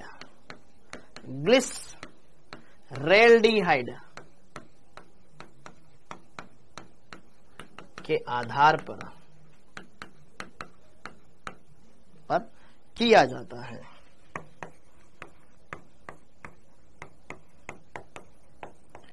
अब तुम्हें पता तो हो ना ग्लिसरेल्डिहाइड होता क्या है। एकदम सिंपल टॉपिक है, एकदम सिंपल है बेटा, ठीक है। अब ग्लिसरेल्डिहाइड तुम शायद जानते हो, बायोलॉजी वाले नहीं जानते हो तो मैं बता देता हूं। ग्लिसरेल्डिहाइड कौन सा कंपाउंड होता है? देखो इसमें ऊपर ही ऊपर होता है एल्डिहाइड, नीचे होता है बेटा CH3 और OH और H जुड़ा होता है 2 नंबर वाले कार्बन पे, तो ये किरेल बन जाता है। अब किरेल कार्बन है तो जरा देखो ध्यान से, CHO समूह ऊपर होना चाहिए, मुख्य क्रियात्मक समूह ऊपर हो, ये नीचे है। OH और H इस क्षैतिज रेखा पे होने चाहिए, मुख्य क्रियात्मक समूह ऊपर होना चाहिए, बस ठीक है। और OH और H क्षैतिज रेखा पे हो तो आप आराम से बता सकते हो कि इसका विन्यास कैपिटल D है या कैपिटल L, ये देख के बता सकते हो आप। स्मॉल d और स्मॉल l देख के नहीं बताया जा सकता, वो तो प्रयोगों से पता चलता है। स्मॉल d और स्मॉल l समतल ध्रुवित प्रकाश के तल के घूर्णन की दिशा को बताते हैं, वो एक्सपेरिमेंटल है। कैपिटल D और कैपिटल L सिर्फ यौगिक का विन्यास बताते हैं कि ये कैपिटल D वाला है या कैपिटल L वाला है, और कोई मतलब नहीं है इसका, ठीक है, ओके। तो जरा देखो ध्यान से, ये अणु होता है बेटा ग्लिसरेल्डिहाइड। अब इस ग्लिसरेल्डिहाइड के अंदर मुख्य क्रियात्मक समूह ऊपर है, OH अगर दाईं तरफ हो इसको बोलते हैं डी ग्लिसरेल्डिहाइड, ये है डी ग्लिसरेल्डिहाइड, ग्लिसरेल्डिहाइड, ये हो जाएगा डी ग्लिसरेल्डिहाइड।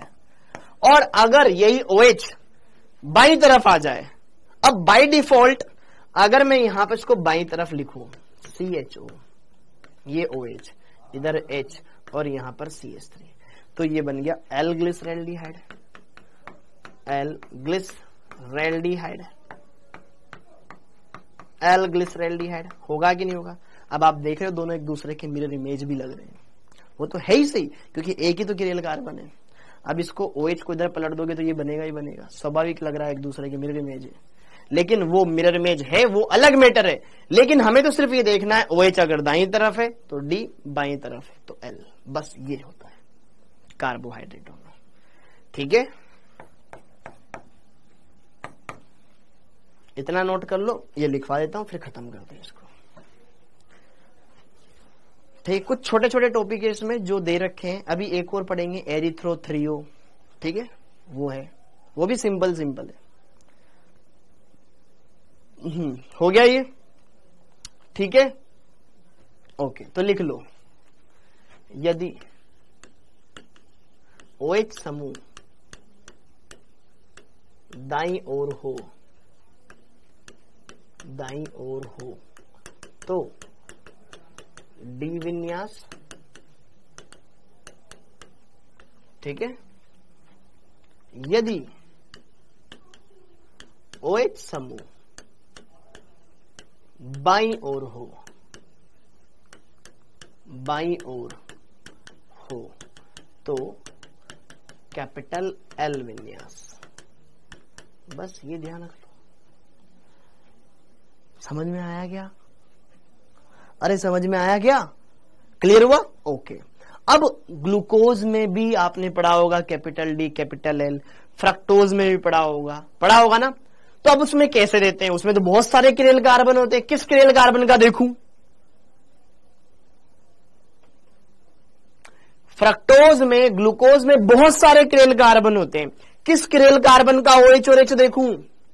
देखो ध्यान से, यहां पर ये ग्लूकोज कंपाउंड है, इसमें OH OH बहुत सारे, किस किरेल कार्बन को देखो? इसमें 1 2 3 4 किरेल कार्बन है और मुख्य क्रियात्मक समूह टॉप पर है। तो मैं बताऊंगा ना, मैं बताऊंगा।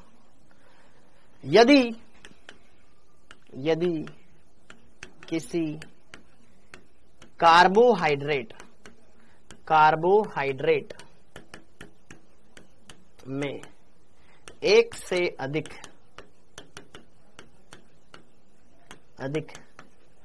किरेल कार्बन हो तो क्या करना है वो हम बताएगा, ठीक है।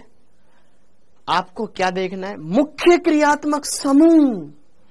ग्लूकोज में एल्डिहाइड समूह होता है और एल्कोहल होता है, हमें पता है एल्कोहल प्रतिस्थापी है। OH मुख्य क्रियात्मक समूह, याद है IUPAC नामकरण के अंदर। तो मुख्य क्रियात्मक समूह ऊपर होना चाहिए, ऊर्ध्वाधर रेखा पर ऊपर की ओर, ठीक है। तो उससे जो लास्ट किरेल कार्बन है उसकी पोजीशन देख लो, देखो ध्यान से हो तो मुख्य क्रियात्मक समूह, मुख्य क्रियात्मक समूह टॉप पर हो तो उससे अंतिम किरेल कार्बन पर OH समूह के आधार पर DL विन्यास डिसाइड किया जाता है, डिसाइड करते हैं। आई नो आपको इस चैप्टर में थोड़ी बोरियत हो रही है बेटा, लेकिन बताना तो पड़ेगा, थोड़ा छोटा छोटा टॉपिक है, ठीक है। ओके, जैसे कि देखो ध्यान से, यहां पर ये ग्लूकोज नीचे ही नीचे दे रखा है CH2OH, नीचे नीचे दे रखा है CH2OH, ऊपर ही ऊपर दे रखा है CHO, एल्डिहाइड। एल्डिहाइड मुख्य क्रियात्मक समूह है। अब ग्लूकोज की जो संरचना बनाते हैं तो ग्लूकोज का फॉर्मूला होता है C6H12O6, लेकिन अगर इसकी संरचना में देखूं तो यहां से ये देखो, यहां होता है, इधर होता है OH, इधर होता है H, यहां होता है OH, यहां होता है H, यहां उल्टा हो जाता है, यहां H, यहां OH, और यहां होता है OH, यहां होता है H। तो ग्लूकोज का मुख्य क्रियात्मक समूह ऊपर है, बाकी क्रियात्मक समूह नीचे है। तो मुख्य क्रियात्मक समूह से लास्ट किरेल कार्बन, ये पहला, ये दूसरा, ये तीसरा, ये चौथा, इस पे देखो OH किधर है, दाईं तरफ, ये हो जाएगा डी ग्लूकोज।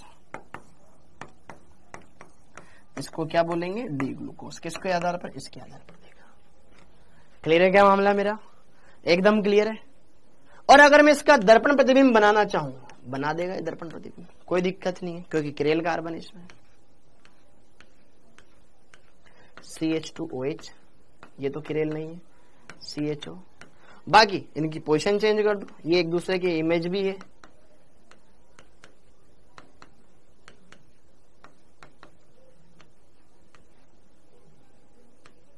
OH H, ये हो जाएगा कैपिटल L ग्लूकोज। क्यों क्यों क्यों क्यों क्यों क्यों इसमें OH इस तरफ चला गया, मैंने इसको देखा। बाकी ये मिरर इमेज है, वो अलग मैटर है।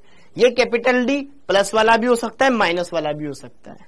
ये कैपिटल L प्लस वाला भी हो सकता है, माइनस वाला भी हो सकता है। वो तो एक्सपेरिमेंट से पता चलेगा ना भाई। लेकिन मैंने इसमें देखा, इसमें अंतिम किरेन कार्बन OH इस तरफ है और इसमें उस तरफ है, बस ये ध्यान रख लो। क्या क्लियर है मामला? तो ऐसे देखते हैं, कैपिटल D और कैपिटल L, ठीक है। ये समझ में आ गया। थ्योरी है, मानता हूं, मैं भी मानता हूं थ्योरी है, लेकिन करनी तो पड़ेगी बेटा। इनमें कोई कोई क्वेश्चन आपको ऐसे में दिख जाता है, तो आपको पता होना चाहिए।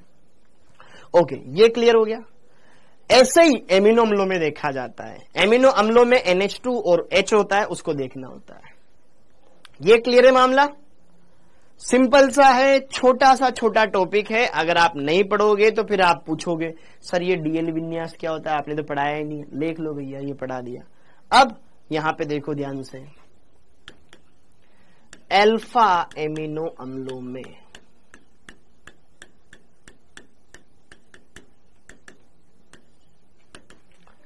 सेम है, अल्फा एमिनो अम्लों में भी सेम है।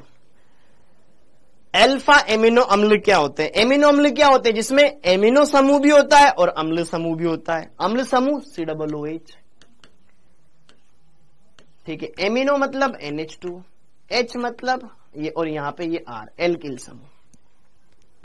R एल्किल समूह है। R क्या है बेटा? ये एल्किल समूह, कोई भी हो सकता है, मेथिल हो सकता है, एथिल हो सकता है, कोई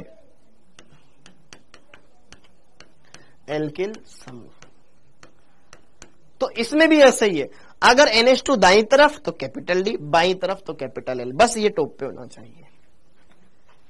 यदि मुख्य क्रियात्मक समूह, ये है आपका अल्फा एमिनो एसिड, यदि मुख्य क्रियात्मक समूह टॉप पर हो तो यदि NH2 समूह दाईं ओर हो तो कैपिटल डी विन्यास। और आप बाकी समझ ही चुके हो, बाईं ओर हो तो कैपिटल एल विन्यास।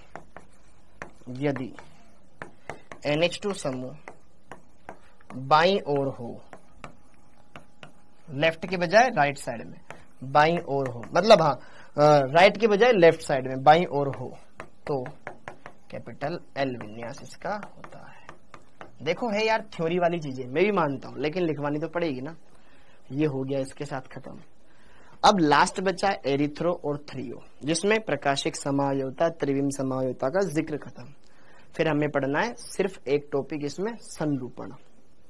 बस फिर ये पूरा ऑप्टिकल ज्योमेट्रिकल समायोजता वाला पार्ट ही खत्म। ये खत्म। फिर इसके बाद हम पढ़ेंगे इसमें क्या, फिर इसके बाद हम पढ़ेंगे इसमें सामान्य कार्बनिक रसायन GOC, ऑर्गेनिक में स्टार्ट करेंगे इसको। ठीक है, हाँ जी, ये सारी बातें क्लियर हो गई।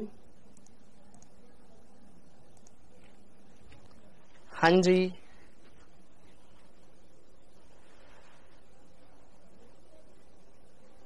अगर टॉप पर ना हो तो लेकर आओ डबल इंटरचेंज करवा के, अगर टॉप पे ना हो तो लेके आओ डबल इंटरचेंज करवा के।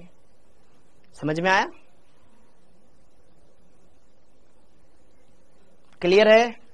संरचनात्मक त्रिविम पूछ ले तो संरचनात्मक त्रिविम, बेटा अगर संरचनात्मक त्रिविम पूछ रहा है तो त्रिविम तभी तो बनते हैं, पहले संरचनात्मक बनते हैं फिर उसमें त्रिविम देखते हैं। तो वो तो ऑटो में त्रिविम काउंट कर रहे हो तो संरचनात्मक ऑटोमेटिक उसमें काउंट हो ही जाते हैं। ठीक है, तो उसके लिए अलग से कैलकुलेशन करने की जरूरत नहीं है। जैसे कि याद कर, मैंने कल एक क्वेश्चन करवाया था, C4H10 के कुल कितने संभावित मोनोक्लोरो उत्पाद है, तो उसमें टोटल सभी आ गए थे। ठीक है, हो गया ये क्लियर? अरे हो गया ये सब क्लियर? बेटा 12th की ऑर्गेनिक स्टार्ट करेंगे, मुझे भी पता है, आपको भी पता है, स्टार्ट करना है, बट पहले ये जान तो लो, ये तुम्हारे वहां काम आएंगे ना, तो अभी यहां पढ़ लेंगे तो वहां इतना दिक्कत नहीं आएगी। ओके, अब आगे देख लेते हैं लास्ट टॉपिक, एरिथ्रो और थ्रियो, एरिथ्रो और थ्रियोस। ठीक है, दो नाम देख लो, एरिथ्रो, एरिथ्रो एवं थ्रियो, थ्रियो, एरिथ्रो एवं थ्रियो यौगिक। फटाफट हो जाएगा, फटाफट एकदम, मुश्किल से मुश्किल 5 मिनट, मुश्किल से मुश्किल 5 मिनट। एरिथ्रो एवं थ्रियो यौगिक एकदम सिंपल है, वेरी गुड। सिर्फ 2 किरेल कार्बन रखने वाले कंपाउंड में ये होता है, सिर्फ 2 किरेल कार्बन रखने वाले कंपाउंड में। ठीक है, 2, सिर्फ 2 किरेल कार्बन युक्त यौगिकों के लिए, यौगिकों के लिए। ठीक है, सिर्फ 2 किरेल कार्बन युक्त यौगिकों के लिए। ठीक है, तो क्या, यदि फिशर सूत्र में, यदि फिशर सूत्र में समान समूह ऊर्ध्वाधर रेखा के एक ओर हो, समान समूह ऊर्ध्वाधर रेखा, खड़ी लाइन ऊर्ध्वाधर रेखा के एक ओर हो, एक ओर हो, तो वह एरिथ्रो होता है, विपरीत ओर होने पर थ्रियो होता है, विपरीत ओर होने पर थ्रियो होता है। पता नहीं जाने का नाम लिखवा गए, ये थ्रियो होता है। हाँ जी, ठीक है, ये पता नहीं है वैज्ञानिकों ने इतने सारे नामकरण क्यों किए, एक कर दो ना बस, 17 नामकरण करने की क्या जरूरत है। ठीक, ओके, लेकिन सिंपल है बेटा। जैसे कि देखो उदाहरण, फिशर सूत्र बनाया, ऊपर ही ऊपर लगा दिया मैंने CH3, नीचे भी लगा दिया मैंने CH3, कोई फर्क नहीं है। अब आपको ये देखना है कि ये जो किरेन कार्बन है ऊर्ध्वाधर रेखा के एक तरफ समान समूह होने चाहिए, तो वो एरिथ्रो, विपरीत और हो समान समूह तो थ्रियो। जैसे कि मैंने यहाँ OH लगा दिया, यहाँ लगा दिया H, यहाँ लगा दिया OH, यहाँ लगा दिया H, तो ये एरिथ्रो है या थ्रियो है, ये बताओ। दिख पा रहा है? अरे सर समान समूह एक तरफ है, ये तो एरिथ्रो है।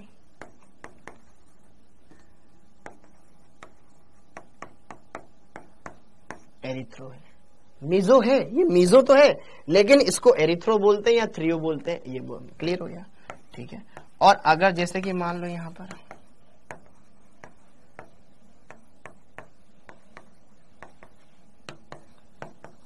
ये वाला क्या है, ये वाला क्या है, ये वाला क्या है, ये भी क्या है, दोनों हाइड्रोजन एक तरफ, कोई भी दो सेम मिल जाए, ये भी क्या है, एरिथ्रो।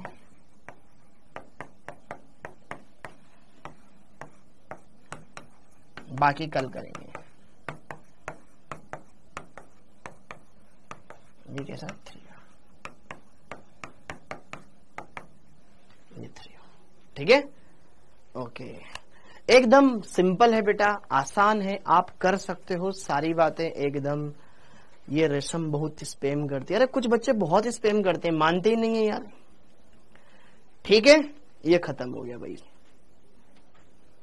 अरे बोला तो है, कुल समावी पूछ ले तो त्रिविम बताने में क्लियर हो जाएगा, ठीक है, क्योंकि त्रिविम के अंदर संरचनात्मक भी आई जाते हैं, ठीक है, ओके। बोलो क्लियर हो गया सब कुछ? ओके, बहुत बढ़िया बेटा। टेस्ट जिस दिन होता है उसी दिन दिया करो, क्या पता बाद में क्या इश्यू आता है, मुझे भी नहीं पता बेटा, ठीक है, ओके। क्योंकि ऐप आप चलाते हो, मैं रेगुलर ऐप नहीं चलाता हूं, तो मुझे पता नहीं है ना उसमें क्या क्या चीजें, कहाँ पे प्रॉब्लम आ रही, तो वो आप मुझे बताते हो और मैं आपकी प्रॉब्लम आगे पहुंचा देता हूँ, ठीक है। लेकिन आप कोशिश करें कि जिस दिन टेस्ट होता है उसी दिन आप उसको दें, ठीक, क्लियर? हाँ जी, वरना फिर ये टेक्निकल चीजें कुछ भी एरर इसमें आ सकता है। हाँ बिल्कुल बेटा, कल तो फाइनल है, तो फाइनली तो बेटा इंडिया जीतेगी, ठीक है, इंडिया ही जीतेगा, ठीक है, ओके। तो वैसे ऑस्ट्रेलिया अपनी औकात दिखा देती है, जैसे जैसे फाइनल की तरफ जाती है तो उतनी ही बढ़िया खेलने लगती हो, ठीक, ओके। लेकिन अपन तो इंडिया के सपोर्टर है, तो इंडिया को ही मानेंगे, ठीक है, ओके। तो आप सबका बहुत बहुत धन्यवाद बेटा, अच्छे से बढ़िया से कल मैच देखें, ओके, क्योंकि ये तो 4 साल में एक ही बार आता है और इंडिया फाइनल में पहुंची है, तो कल आप बढ़िया से मैच देखना, कोई दिक्कत नहीं, बाकी दिन तो पढ़ाई करते ही हो, ठीक है। और उससे पहले आप पढ़ाई कर लेना, 2 बजे से पहले, मैच तो 2 बजे से स्टार्ट होएगा, ठीक है। तो आप सभी का बहुत बहुत धन्यवाद, थैंक यू, जय हिंद।